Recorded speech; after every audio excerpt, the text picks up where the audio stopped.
क्या आंखों का नंबर बढ़ता ही जा रहा है? जाने मायोपिया क्या है और कैसे रोके इसके प्रोग्रेशन को। आज के टाइम में मायोपिया, जिसे हम नियर साइटेडनेस कहते हैं, एक बड़ी हेल्थ कंसर्न बन चुकी है, स्पेशली बच्चों के लिए।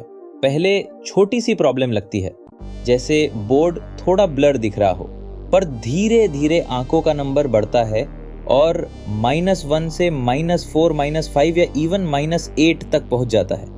ऐसे केसेस में बिना चश्मे या लेंसेज के देखना मुश्किल हो जाता है। लेकिन सबसे बड़ी बात यह है कि हाई मायोपिया के साथ कई सीरियस आई डिजीजेस का रिस्क भी बढ़ जाता है, जैसे रेटिनल डिटैचमेंट, ग्लूकोमा और मायोपिक मैक्युलोपैथी, जो आगे चलकर ब्लाइंडनेस का कारण बन जाते हैं। मायोपिया के पीछे दो मेन फैक्टर्स होते हैं, जेनेटिक्स और लाइफस्टाइल। अगर पेरेंट्स को चश्मा लगा है तो बच्चों में भी मायोपिया डेवलप होने के चांसेस ज्यादा होते हैं। लेकिन आज के ज़माने में फ़ोन्स, टैबलेट्स और कंप्यूटर स्क्रीन्स के एक्सेसिव यूज़ की वजह से भी ये प्रॉब्लम और ज़्यादा बढ़ गई है। स्टडीज़ ने दिखाया है कि जो बच्चे ज़्यादा स्क्रीन पे टाइम बिताते हैं और कम आउटडोर एक्टिविटीज़ करते हैं, उनमें मायोपिया रैपिड स्पीड से प्रोग्रेस करता है। अब सवाल उठता है, क्या हम मायोपिया को रोक सकते हैं? तो हाँ, हम उसके प्रोग्रेशन को स्लो कर सकते हैं या इवन स्टॉप भी कर सकते हैं। आज के टाइम में मायोपिया को कंट्रोल करने के कुछ इफेक्टिव तरीके अवेलेबल हैं। सबसे प्रॉमिसिंग ऑप्शन है ऑर्थोकेराटोलॉजी, एक स्पेशल हार्ड कॉन्टैक्ट लेंस। ये एक स्पेशल टाइप का हार्ड कॉन्टैक्ट लेंस होता है जो सिर्फ रात में पहना जाता है। सोते टाइम पहने पर यह लेंस कॉर्निया को रीशेप करता है, जिससे सुबह आंखें बिना किसी स्पेक्स या लेंसेज के क्लियरली देख सकती है। स्टडीज कहते हैं कि ऑर्थो के से मायोपिया का प्रोग्रेशन 50 to 80% तक स्लो हो सकता है। दूसरा ऑप्शन है सॉफ्ट मल्टीफोकल कॉन्टैक्ट लेंसेज। ये लेंसेज स्पेशली डिजाइन किए गए हैं ताकि आंखों के आगे बढ़ने को रोका जा सके।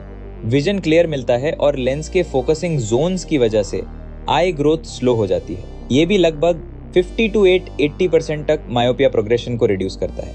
तीसरा ऑप्शन है low dose atropine eye drops. ये एक डायलेटिंग ड्रॉप होता है जिसे पहले हाई स्ट्रेंथ में यूज किया जाता था, लेकिन अब लो कॉन्सेंट्रेशन 0.01% सेफ और इफेक्टिव माना जाता है। ये ड्रॉप्स जनरली स्पेक्स या लेंसेज के साथ कॉम्बिनेशन में यूज होते हैं। उन बच्चों के लिए जो लेंसेज या ड्रॉप्स यूज नहीं कर पाते, उनके लिए लाइफस्टाइल चेंजेस काफ़ी हेल्प कर सकते हैं। सबसे पहले स्क्रीन टाइम को लिमिट करना ज़रूरी है, स्पेशली हैंड हेल्ड डिवाइसेस का यूज़ काम करे। बच्चों को एनकरेज करें कि ज़्यादा से ज़्यादा टाइम आउटडोर एक्टिविटीज़ में बिताएं, जैसे पार्क में खेलना या धूप में वॉक लेना। साथ ही रीडिंग और होमवर्क के टाइम पे प्रॉपर लाइटिंग और पोस्चर मेंटेन करना भी हेल्पफुल होता है। मायोपिया एक ऐसी प्रॉब्लम है जिसका अर्ली स्टेज में डायग्नोसिस और राइट ट्रीटमेंट से लॉन्ग टर्म डैमेज रोका जा सकता है। अगर आप या आपका बच्चा नियर साइटेडनेस का सामना कर रहा है तो इन ट्रीटमेंट ऑप्शंस के बारे में ज़रूर सोचें। अधिक जानकारी के लिए आप हमें कमेंट कर सकते हैं या हमारे हेल्पलाइन नंबर पर कॉल करके फ्री कंसल्टेशन भी बुक करवा सकते हैं।